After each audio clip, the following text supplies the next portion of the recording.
Dito po ako ngayon sa larangan po ng shop ni Joel. At ito po yung mga armor, mixer. At dito ko po pinapagawa ang motor ko. Magagawa po ng bracket ng aking motor para lagayan po ng U-box. At lahat po dito, lahat po ay ginagawa nila. Kahit anong klaseng sasakyan.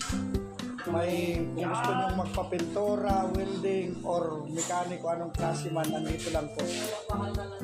Hanapan mo po si Boss Joel. Ayan po si Boss Joel, yung mekaniko po. At kung sino man po yung gustong magpagawa, andito lang po sa talyer ni Boss Joel. Kung ano man po ang sakit ng inyong mga sasakyan, lahat po yan nandito po sa talyer ni Boss Joel.